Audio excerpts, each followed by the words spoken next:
오늘 먹여주신 하나님의 말씀은 어제에 이어서 사도행전 13장이 되겠습니다. 사도행전 13장 1절에서 12절까지 209쪽에 있습니다. 사도행전 13장 교독하고 마지막 절은 합독합니다. 안디옥 교회의 선지자들과 교사들이 있으니 곧 바나바와 니게르라 하는 시몬과 구레네 사람 루기오와 분봉왕 헤롯의 젖동생 마니엘과 및 사울이라. 주를 섬겨 금식할 때에 성령이 이르시되 내가 불러 시키는 일을 위하여 바나바와 바울을 따로 세우라 하시니 이에 금식하며 기도하고 두 사람에게 안수하여 보내니라. 두 사람이 성령의 보내심을 받아 실로아에 내가 거기서 배 타고 구브로에 가서 실라미에 이르러 하나님의 말씀을 유대인의 여러 회당에서 전할세 요한을 수행원으로 두었더라. 온 섬 가운데로 지나서 바오에 이르러 바 예수라 하는 유대인 거짓 선지자인 마술사를 만나니 그가 총독 서기오 바울과 함께 있으니 서기오 바울은 지혜 있는 사람이라 바나바와 사울을 불러 하나님의 말씀을 듣고자 하더라. 이 마술사 엘루미는 이름을 반역하는 마술사라.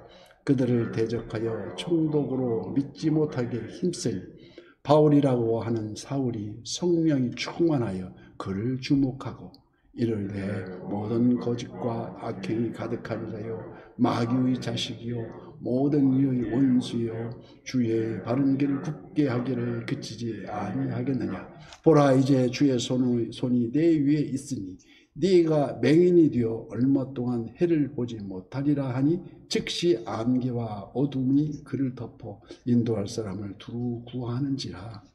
예, 총독이 그렇게 된 것을 보고 믿으며 주의 가르치심을 놀랍게 여기니라. 아멘. 오늘도 실시간 유튜브를 통해서 선한 이웃의 기도의 향연 속에 새벽을 깨우는 우리 성도님들 모두에게 여호와 샬롬 하나님의 평강과 풍성한 은혜를 축복합니다. 네, 특별히 오늘 예배를 준비하는 옛날 같은 안식일 준비한 날로서 거룩하게 지낼 예배를 우리가 사모하는 오늘 하루 되시기를 예수님으로 축복합니다.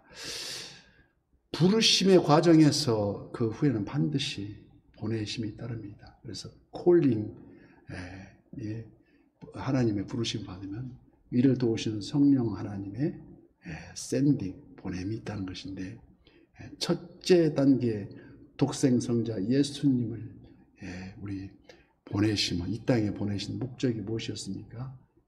멸망할 수밖에 없는 우리를 위해서 구원의 역사였습니다. 이를 위하여 예수님의 부르심에 응한 두 번째 부르심은 바로 12사도들이었습니다. 그 12사도들은 오순절 마가다락방에서 성령이 임하시기까지 금식도 하고 오로지 기도에 그 준비함으로써 드디어 누가복음 24장에서 말씀은 예수님이 약속하신 볼지어다 내가 내 아버지께서 약속하신 것을 너에게 보내리니 바로 성령님을 약속대로 성령이 임하심으로써 이들로부터 시작한 마지막 지상명령은 지금도 세계 곳곳에서 들불처럼 타오르고 이어지고 있다는 것입니다. 오늘 보면 1절 말씀에 안디옥 교회의 선지자들과 교사들이 있으니 곧 바나바와 니게르라 하는 시므온과 구레네 사람 루기오와 분봉한 헤롯의 젖동생 마니엔과 및 사울이라. 이 5사람입니다. 선지자와 교사로 구성된 안디옥 교회의 창설 멤버라고 할 수 있죠. 살펴보면 니게르 시몬은 라틴어 검다는 의미에서 니그로에서 나온 감독이 북아프리카인이요. 또 루기오는 이제 그 구레네 사람 루기오라고 하지 구레네 사람이요. 마니에는 왕궁에서 자란 유대 귀족으로서 저 동생이 바로 유대 귀족으로서, 즉 예수 그리스도를 영접한 남녀노소, 빈부 귀천에 상관없이 함께하는 공동체, 즉 보편적 교회라고 할 수가 있습니다. 만약 교회 또는 성도들이 같은 색깔, 같은 성향, 같은 고향, 같은 걸 추구하는 그 공동체는 교회가 아니라 마치 정당 같은 단체가 아니겠습니까? 그래서 이 교회가 얼마나 중요한지, 우리나라에서 선지자, 우리가 선교회에서 우리 장로교 언더우드 선교사와 감리교 아펜젤로 선교사가 1886년에 제물포에 도착했듯이, 그 이후로 기독교가 처음으로 학교가 세워진 게 평양신학교입니다. 평양신학교에서 1907년 제1회 졸업생으로 양전백, 그 다음에 그 외에 7명, 이기풍, 길선주 목사 이렇게 해서 쭉 1회 졸업생을 했는데, 그 분신이 이제 6.25 이후에 이 남산에 세워졌다가 지금 강나루로 옮겨진 우리 장신대학교, 그게 장로교였는데, 그 장로교가 분파가 많이 또 이루어집니다. 이제 분열이. 그 역사를 잠깐 소개하면은, 그 장로교 중에서도 우리가 통합인데 합동이 또 따로 있습니다. 통합은 장로교 쪽에서 우리 장신대 쪽에서 양성에서 이렇게 좀 이루어지고, 합동은 총신대, 사당동에 있는 총신대에서 이루어지고, 그 외에 감리교에서 이렇게 분배해서 전도한, 선교한 감신대학교, 감리교, 성결대학교, 성결대, 그 다음에 또 이제 장로교가 나눠지는데, 기독교 장로교, 그 다음에 고신척, 고려신학대학교, 고신척. 왜 그러면 이제 나눠지느냐?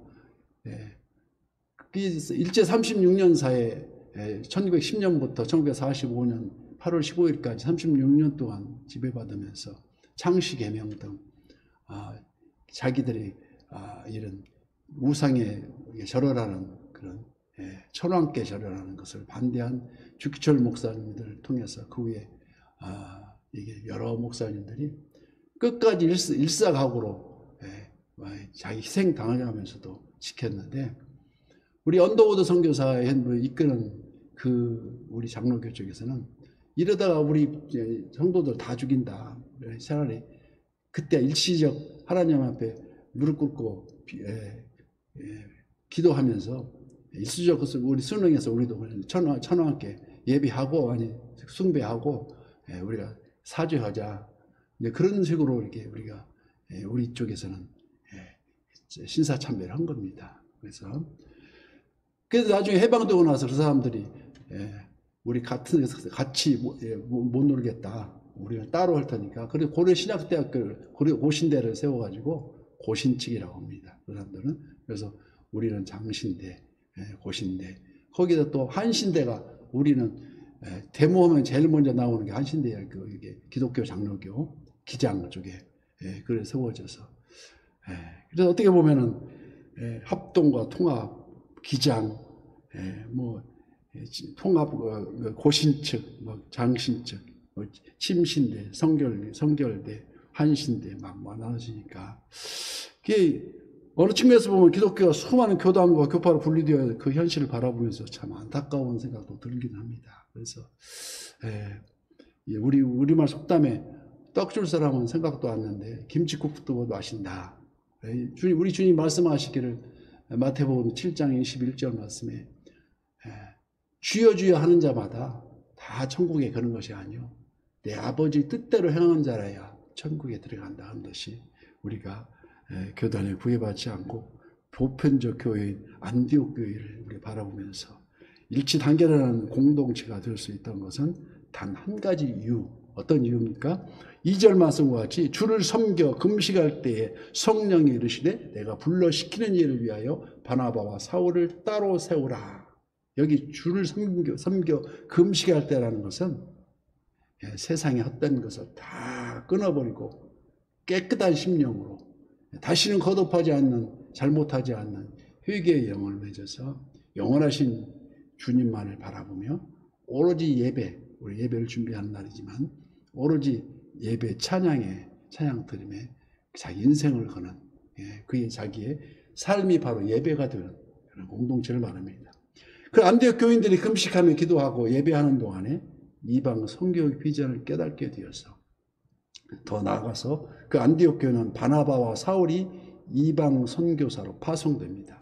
주님의 뜻대로 전적으로 그리고 즉각적으로 순종하는 그들을 위해서 우리 이방 선교가 들불처럼 퍼져가고 있는데, 교회에서, 사회에서, 그리고 국가 간에, 또 가정 안에서도 서로 대립과 분쟁이 일어나는 그 이유가 누가 더 눈에 보이는 명예나 세상까지 더 많이 차지하느냐가 서로 밀고 당기는 가운데 시작된다고도 할 수 있습니다. 그래서 오늘 보면 6절 말씀 온 섬 가운데로 지나서 바보에 이르러 바 예수라 하는 유대인 거짓 선지자인 마술사를 만나니, 바나바와 사울이 1차 선교 여행 중에 방문한 바보에서 만난 바 예수라는 인물이 세상 것을 더욱더 소중히 여기는, 그래서 성경은 바 예수를 가리켜 유대인의 거짓 선지자라고 단정합니다. 마술사 엘룸이라고 기록하고 있는데,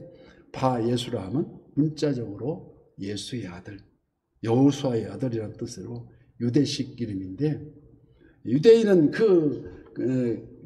그가 바보에서 자칭 하늘의 계시자로 행세하면서 마치 요즘에 신천지와 똑같이 주술적인 방법으로 총독을 비롯한 그 지방 사람들을 혈육하는 그런, 그에게 바나바와 사울이 등장은 자신이 그동안 쌓아올렸던 입지를 하루아침에 무너뜨리게 되는 오늘 본문 말씀을 봅니다. 그 위기감에서 그는 수단과 방법을 가리지 않고 바울과 바나바를 온갖 술수로 방해 공작을 펴니다. 마치 그 당시에 사울이 바울로 개명을 하는데, 사울은 뜻은 큰 자, 자기가 왜 큰 자가 되느냐, 아주 주님을 따르는 아주 작은 자라. 그래서 사울이 바울이라 졌지 않습니까?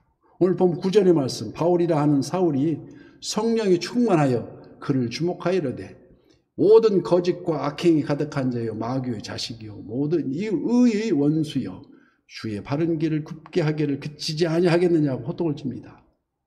이에 사울, 큰 자가 아닌 작은 자의 모습으로 함께하는 성령님이 11절 말씀, 보라 이제 주의 손이 내 위에 있으니 네가 맹인이 되어서 얼마 동안 해를 보지 못하리라고 선언하게 됩니다. 이게 일찍에서 나오는 저주지요. 그래서 그 즉시 바 예수의 눈이 멀어가지고 보지 못하는 그런 광경을 봅니다. 12절 말씀, 이에 총독이 그렇게 된 것을 보고 믿으며 주의 가르침을 놀랍게 여기니라. 이제껏 바 예수가 거짓 선지자였음을 알게 된 총독이 그를 그대로 둘 리가 만무한 것이 아니겠습니까?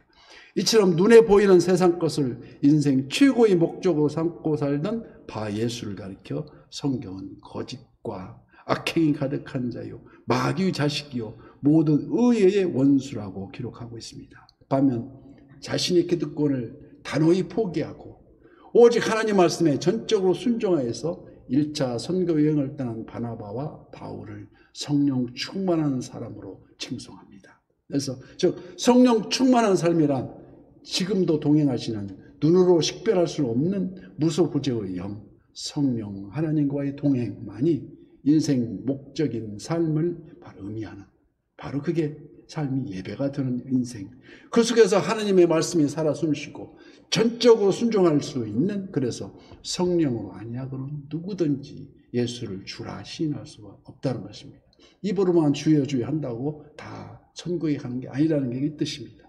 지혜의 근본은 여호와 하나님을 경외함의 시작인데, 오늘 말씀은 거짓의 허울로 자신을 겉포장한 그 자가 마침내 맞아야게 되는 그에 따른 결과를, 멸망의 결과를 보고 있다는 것입니다. 하나님의 복음은 진리의 선포이며 진리는 예수 그리스도가 나의 주가 되심을 그 실체를 알아가는, 그게 십자가의 도인데, 그래서 십자가의 도가 멸망하는 자에게는 미련한 것이요 구원을 받는 우리에게는 하나님의 능력이 된다고 고린도전서 1.8절에 시작하면서 말씀합니다. 그래서 우리가 오늘 또 새벽을 깨우는 그 능력으로 대림의 계절, 우리가 크리스마스 오기 전까지 이번 내일이면 대림 둘째 주일을 맞는 다시 오실 주님의 재림을 기리며 우리가 살면서 잊어버리고 살 때가 많습니다. 항상 그 삶의 예배라는 말이 다시 오실 주님을 기리는 그 마음으로 우리들 선한 이웃 공동체에 임재하신 성령 하나님을 찬양하며 오늘도 하나님이 함께 하셨어요 하고 감사가 넘치는 저와 선한 이웃의 모든 지체가 되시기를 예수님 이름으로 축복합니다.